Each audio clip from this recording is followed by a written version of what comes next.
when the partner says a certain word, then you're supposed to stop. Does that work in real life? How do power dynamics like financial status or emotional equation or emotional relationship between the two people come into play?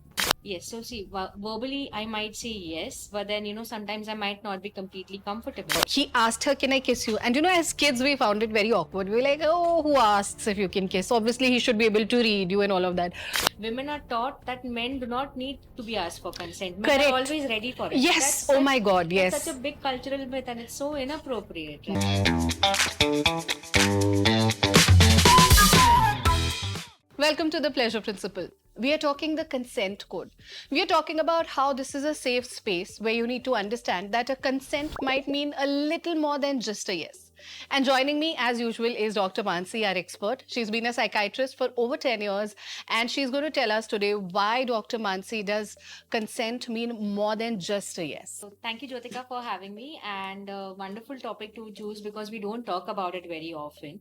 So there's a concept of valid consent. We talk about consent and people think it in terms of yes and no, but what we need to understand is a valid consent is when you agree to something enthusiastically and voluntarily while understanding what it entails. So, you cannot be saying yes without knowing all the details.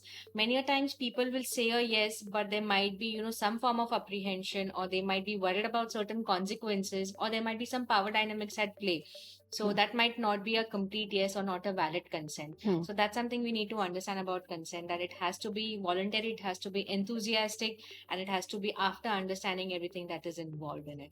Also, people often assume that it's a one-time uh, approval. It's not just a yes that is required the first time. It is required every time. Is that correct? Absolutely, yes. So it's an ongoing process, it's a conversation. So we say that, whenever you're consenting to something, you're consenting to it in that moment. It might not be valid at the very next moment as well. So if the terms have changed, if things have changed, if the person giving consent has changed their mind, then it's not a valid consent again. So it has to be something that's ongoing. It is something that has to be, repeatedly visited.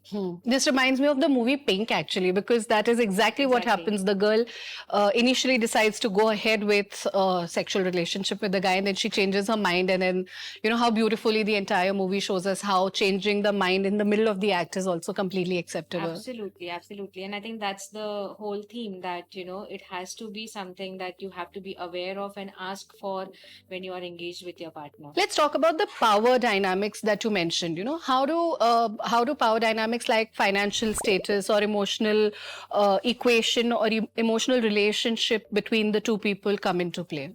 So usually if there is a power dynamic happening, means that, one person is lower in the hierarchy in terms of power than the other person, then the person giving consent will have to be aware of this. The person asking for consent will have to be aware of this, because the person lower in the hierarchy might say yes, but they might actually be not completely agreeing to it. They might be worried that, oh, if I say a no, there will be consequences. So we see this very often, right? So if you ask your junior for something, the boss cannot be said no to. So I have to kind of agree to it.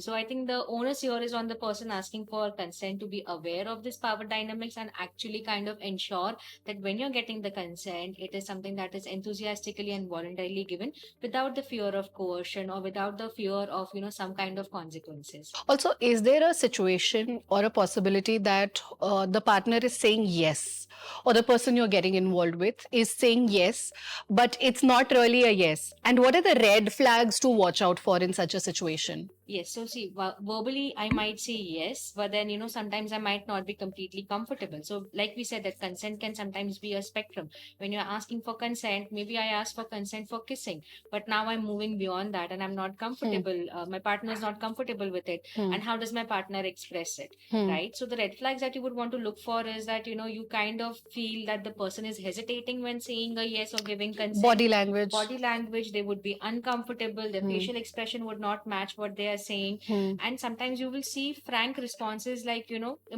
physically pushing away the partner. That definitely is a sign of no, and you need to stop. One tricky situation here is that people who've had traumatic experiences in the past, so sexual trauma or other forms of trauma in their relationships, might be freezing in the moment. So they might not say a clear yes, but they might not be saying a clear no as well. Yeah. So that is why when you are asking for consent, when you are advancing, you have to ensure that the person has, actually enthusiastically basically said yes to Hmm. whatever you are asking them for. So the freezing response is actually a no, it's a non-consent. So, how can one person check in with their partner without killing the mood, without killing the vibe? Because obviously, the flow and rhythm is something that is important. So I think we have to be honest here that, are you worried actually about killing the vibe, or you're actually awkward about asking for consent, Hmm. right? And what you need to understand is that consent is part of setting the mood. It's Hmm. not something that comes after you have set the mood, right? So beginning with statements like, I want to do things which make both of us feel good. This is what I am interested in. What about you? What Hmm. do you think about this, Hmm. right? Or expressing that, is this okay? Can I go forward? Or, Hmm. would you like me to do this, right? Or would you want to do this with me? So something like these statements like this, which kind of maintain the flow of intimacy, but also kind of make sure that you're getting consent from your partner. Right. I remember this one time when I was, of course, much younger, and my friend came and told me that she had gone out with this guy, and obviously they had gone out on a couple of dates, and they got close, and he asked her, "Can I kiss you?" And as kids, we found it very awkward. We were like, "Oh, who asks if you can kiss?" Obviously, he should be able to read you and all of that. But later in life, I realized that it was such a big step for the guy to ask, "Is it okay if I kiss you?" Yeah. Because normally guys don't. Yeah, this is a sign of respect. And you mentioned that guys usually don't ask for consent, but even the other side of it is true that women are taught that men do not need to be asked for consent. Men Correct. are always ready for it. Yes. Oh my God. That's Yes. such a big cultural myth, and it's so inappropriate, right? Yeah, So you have to kind of understand that it works both ways, Hmm. both genders and all sexual orientations. Doesn't matter what you are engaging in, consent is consent. It needs to be there. So let's talk about the body language here. What are the physical clues that one can look for to understand whether the partner is giving consent or not? So I think my answer would be here that, don't rely on the body language and facial expressions. So whatever your facial expressions are or your body language is should always support the verbal consent that has been given or the explicit consent that has been given. So if I'm saying a yes, but my facial expressions and body language is not matching, then do not go ahead with it. But if I'm saying no and I'm still appearing uncomfortable, then at least it's matching. So it's a no. So body language wise, we would see that, the facial expression is not enthusiastic, you're not smiling, you look worried, or you look a little tense or a little awkward. So this would be something that as a red flag sign that would tell you that, okay, the person giving consent is not completely on board with it. And can there be a requirement, let's put it like that, for consent in a committed relationship, let's say a long-term relationship or a marriage even for that matter? Definitely. Why not? Right? Consent is something that is required even in committed long term relationships. It's an invitation for your partner to join you into what you want and what you are thinking about and welcoming them into your activities and world. So, consent is something that works in all age groups across all relationship lens. So many a times we feel that, okay, it's a committed relationship and it's always going to mean yes. No, right? I might not be in the mood, I might have some unresolved issues going on in the relationship, and assuming consent is not a good idea anytime. So let's say that in the moment a person realizes that his or her partner is not giving consent. Women are taught that men do not need to be asked for consent. Men Correct. are always ready for it. Yes. Oh my God. Yes. That's such a big cultural myth, and it's so inappropriate. Right? Something okay, and make sure that you communicate that it's okay for them to say no. It's not a pressure, or it's not something that they need to say yes to, and it's not something about you. So you are not going to feel hurt if they say no, but it's about their comfort more. So they're allowed to say no, or it's okay for them to express. We've seen in a lot of movies, like 50 Shades of Grey for that matter, where they have a code word. When the partner says a certain word, then you're supposed to stop. Does that work in real life? It could, why not actually? So, this is something that you could use to communicate, but I think more than having code words and complicating things, it's just, simple to say no. Why complicate things by creating a code word? How do gender roles and societal norms come into play when it comes to giving consent and listening to your partner when he or she is giving or not giving consent? So I think socially there isn't a lot of conversation which happens about consent. We see this even when we're talking to young children, that we don't teach them the concept of consent or bodily autonomy. We might do sex ed classes for them, but we don't talk about consent.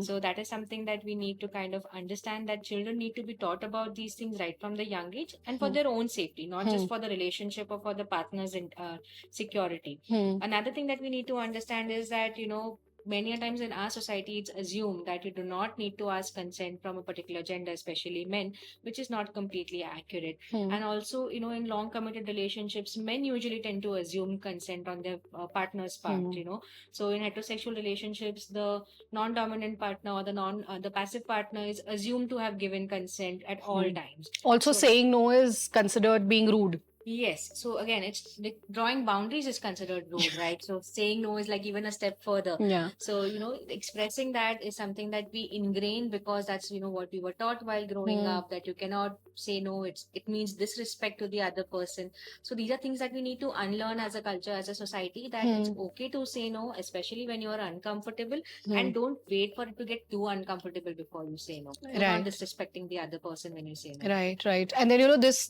brings in an entire debate about marital rape and conversations that have been going on for ages, but we've not been able to have an open conversation about something that is so important.